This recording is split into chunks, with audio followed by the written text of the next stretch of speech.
Someone is the exact moment they start thinking about you non-stop, not maybe, not sometimes, every single time. Here is the thing nobody tells you about avoidance. They are wired in a way that makes your absence louder than your presence ever was. And when you go quiet, something happens inside their mind that even they cannot explain. Something that makes them reach for their phone at 2 in the morning just to stare at your name. And by the end of this, you are going to understand exactly what is happening in their heads step by step and what you should actually do with that information. Before we go any further, I want you to drop one word in the comments right now, just one word. Tell me if you are currently in no contact with an avoidant or thinking about it. Drop the word silence in the comments below and let me know where you are at, because your story matters and I read every single one. Now let us get into this. You have probably been in that place before. You are giving everything. You are showing up. You are texting. You are being warm, loving, available. And somehow the more you give, the more they seem to drift. They pull back. They get cold. They go distant, and you keep wondering what you are doing wrong. You keep trying harder, giving more, being more patient, more understanding, more available, and nothing works. So you finally hit a wall, you get tired, or someone tells you to just stop contacting them and you do it. Maybe reluctantly, maybe desperately, but you stop, you go quiet. And now you are sitting there wondering what is actually happening on their end. Are they even thinking about you? Do they care? Did they even notice? Oh, they noticed. And here is where it gets really interesting. To understand what happens inside an avoidant mind when you stop contacting them, you first have to understand how an avoidant mind actually works. Because it is not like yours, it does not function the same way. And when you see this clearly, everything about their behavior is going to start making a lot more sense. An avoidant person developed their attachment style for a very specific reason. Somewhere early in life, usually in childhood, they learned that needing people leads to disappointment. They learned that getting too close means getting hurt, that depending on someone means eventually being let down. So their whole system, their whole internal wiring developed a defense mechanism. Pull back before it gets painful, create distance to stay safe, suppress emotional needs to avoid vulnerability. This is not a choice they make consciously. This is a survival strategy that their nervous system developed before they even had the language to describe feelings. It is deeply automatic. It runs in the background of everything they do in relationships. And here is the core of it. An avoidant person has two conflicting drives happening at the same time. On one side, they have the same human need for connection that every person has. They want love. They want closeness. They want to feel wanted and valued just like you do. On the other side, they have this deeply ingrained fear that closeness equals loss of self or eventual pain. So closeness feels threatening even when it is genuinely good. These two drives are in constant tension. And when you are around, consistently available, consistently reaching out, you are feeding the second drive. Not because you did anything wrong, but because your consistent presence activated their defense system. The closeness started feeling like too much. Their instinct was to create space, to regulate the discomfort by pulling away. And you probably felt that pull away and chased harder, which activated their defense even more, which made them pull back even more. It is a loop and it is exhausting for both of you. But then you stopped and now something entirely different is happening. Let us walk through exactly what goes on inside their mind when the contact stops. And I want you to stay with me through all of this, because each stage builds on the last and the picture only becomes complete when you see the whole thing. The first thing that happens when you stop reaching out is something that sounds almost insulting at first. They feel relief. Yes, relief. Do not let that hit you the wrong way. I know it stings. I know you want to hear that they immediately panicked and started missing you. But here is why the relief actually works in your favor. When you were consistently in contact, whether that was texting, calling, checking in, being emotionally available, their nervous system was in a constant low-level state of threat. Not because of you specifically as a person, but because closeness itself triggers their defense system. The consistent contact was something their wiring had to constantly manage and resist. And when the contact stops, that pressure lifts. Their nervous system exhales and they think for a brief moment that they were right all along. That space is better, that distance is where they feel okay. This relief phase does not last long, but it exists, and understanding it will save you from making a critical mistake. The mistake of reaching out again too soon just because silence feels unbearable. Because if you reach back out during this relief phase, you just confirm for them that distance works, that pulling back gets them what they want. So you have to let this phase pass, and it will, because what comes next is the first crack. After the relief settles, and this can take a few days or sometimes a couple of weeks depending on how long the relationship was, they start to notice something. The absence and the noticing starts quietly. It is not dramatic at first, it is subtle. They reach for their phone and realize there is no message from you. They have a moment in their day. Something funny happens or something frustrating, and their first instinct is to tell you. And then they remember that you are not there right now. They see something that reminds them of you, a song, a place, a phrase, and there is a small internal pause. This is not the big emotional wave yet. This is just the first ripple, but it is significant because it is the first time they are experiencing your absence rather than managing your presence. And there is a massive difference between those two things. When you were present, they were managing, they were regulating, they were keeping distance to stay comfortable. But now you are not there to manage. And so their mind starts moving towards you instead of away from you. For the first time, maybe in a long time, the movement is inward rather than defensive. Now, here is where the avoidant psychology does something really fascinating, because their whole system is built around suppressing emotional needs. They do not immediately say to themselves, I miss this person, I want them back, I should reach out. That language is too vulnerable, too direct, too emotionally exposed. Instead, they start to rationalize the noticing. They think about you, but they wrap it in logic. They wonder how you are doing. They replay certain moments. They might look at your social media, not to reconnect, but just to check, just to satisfy a curiosity they will not fully admit to themselves. This rationalization is their emotional needs trying to surface while their defense system tries to keep them under control. It is like someone standing at a door they want open but telling themselves they are just checking if it is locked. And what makes your silence so powerful in this phase is that it does not give them an easy answer. When you are consistent and available, they know exactly where you stand. They know you are there. They can suppress their own emotional needs because they know the door is open whenever they decide to walk through it. But when you go quiet, suddenly that certainty disappears. And uncertainty is incredibly activating for the human mind, even an avoidant mind. Actually, especially an avoidant mind, because here is something counterintuitive about avoidant attachment. While they fear closeness when it is actively offered, they are deeply unsettled by the removal of it. Their logic says they want space. Their nervous system says they want to know you are still there. These two things contradict each other. And when you disappear, that contradiction becomes impossible to ignore. They start to feel what psychologists sometimes describe as anxious activation, which is almost ironic, right? The avoidant person is now experiencing the anxiety that they were previously triggering in you. They are now the one checking for signs, wondering what your silence means, questioning whether something has changed. And this is where their internal narrative starts to shift. Up until now, their internal story was something like, this person wants too much from me. I need space. I feel smothered. I am better with distance. But now, without your presence to push against, that story starts to lose its footing because you cannot build a narrative of needing space from someone who is not there. So what are they left with? They are left with the actual feelings underneath the defense. And those feelings, when they finally surface without the defense system drowning them out, often look like this. I wonder if I pushed them away. I wonder if I was too cold. I wonder if they are okay. I wonder if they found someone else. I wonder if I made a mistake. This is the moment of genuine emotional reckoning for an avoidant, and it only becomes possible because you are no longer there feeding their need to keep distance. Now let us talk about what is happening physically in their body during this time, because attachment is not just psychological, it is physiological.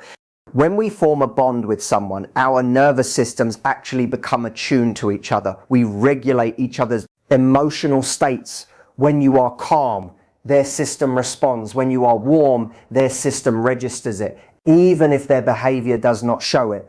This is called co-regulation, and it is one of the most fundamental aspects of how humans bond.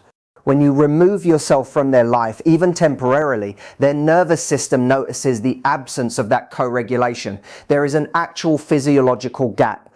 Something is missing in their day-to-day emotional landscape that they have been conditioned to, and their body registers it before their conscious mind can name it. This is why avoidants sometimes describe feeling off or restless or vaguely unsettled without being able to articulate why. They are not connecting it to the missing person consciously, but their body is absolutely connecting it. And this physical restlessness starts feeding the mental questioning.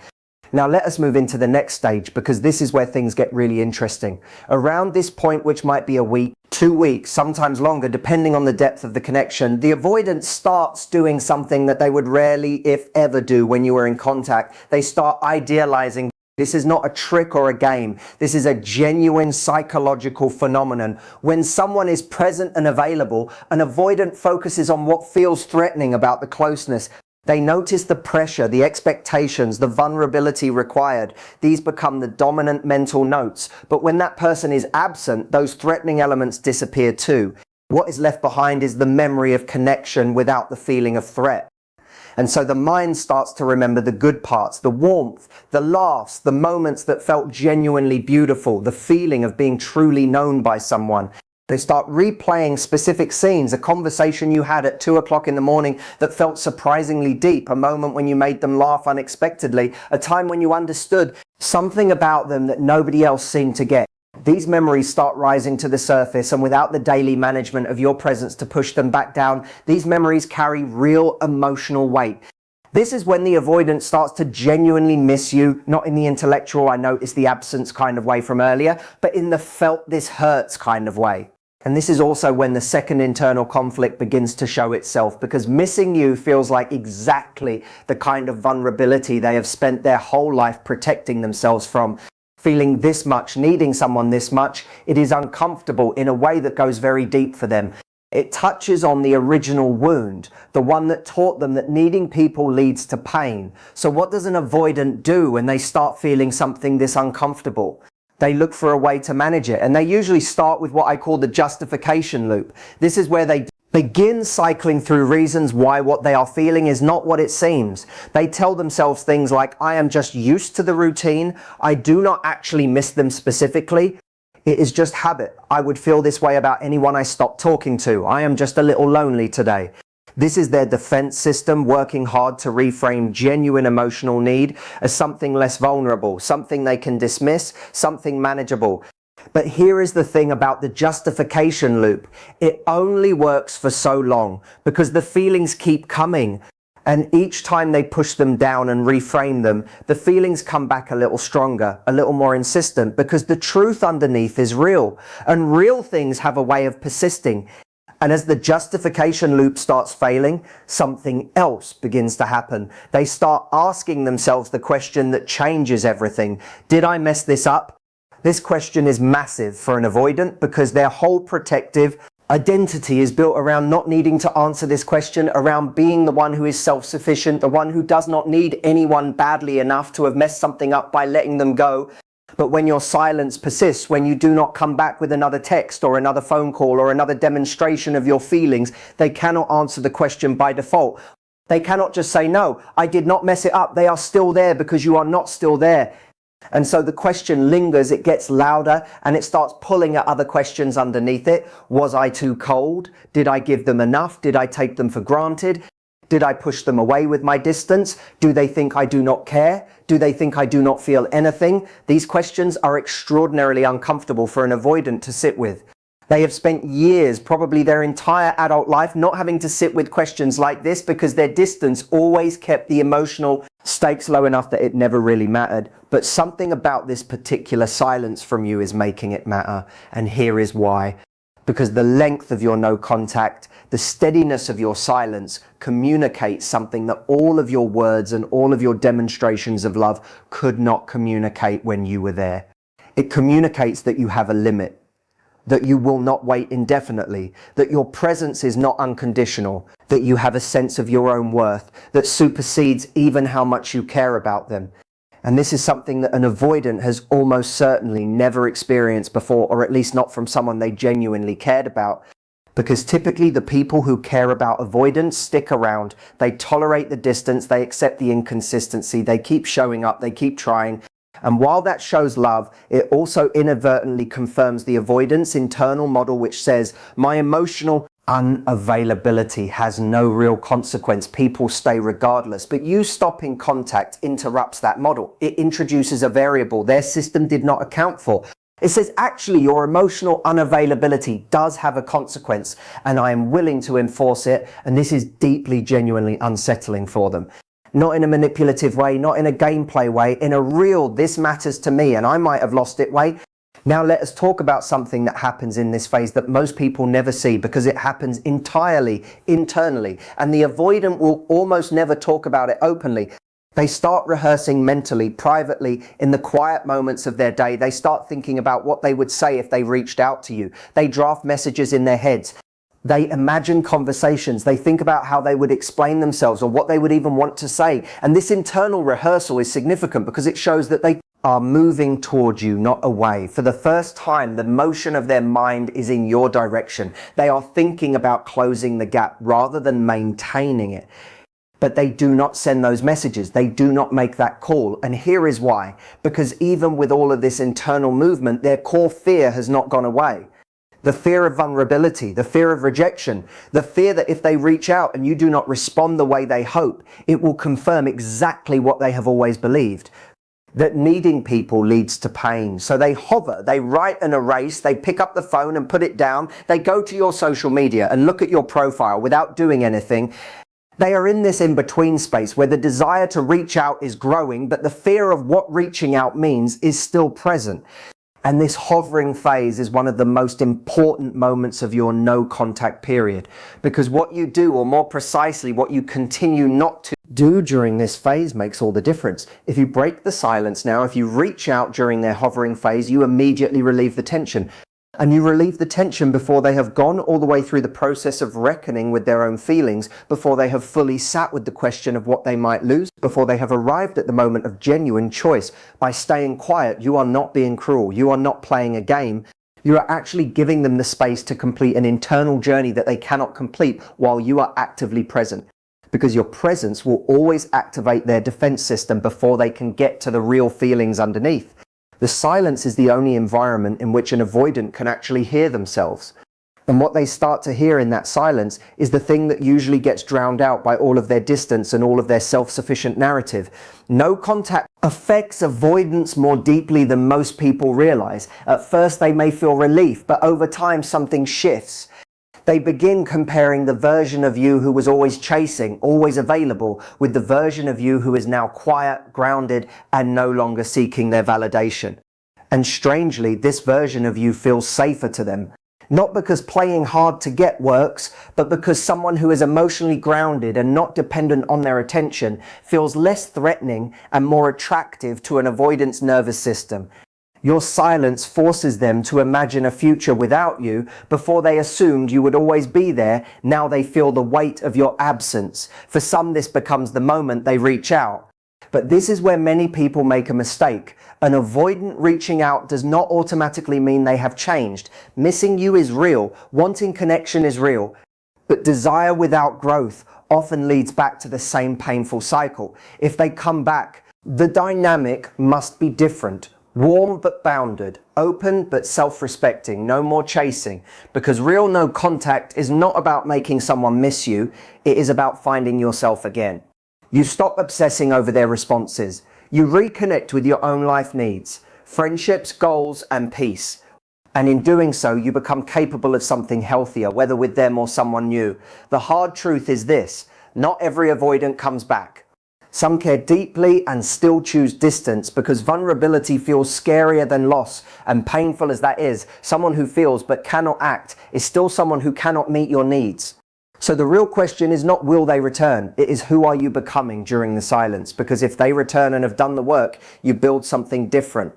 If they do not, you leave stronger, clearer, and more whole. No contact is not punishment, it is self-respect. The goal was never to make them miss you. The goal was to stop losing yourself. If this resonated with you, make sure to subscribe to Relationship Coach for deeper insights on avoidance, healing, and healthy love. Share this video with someone who needs to hear it and keep watching. Your next breakthrough might be one video,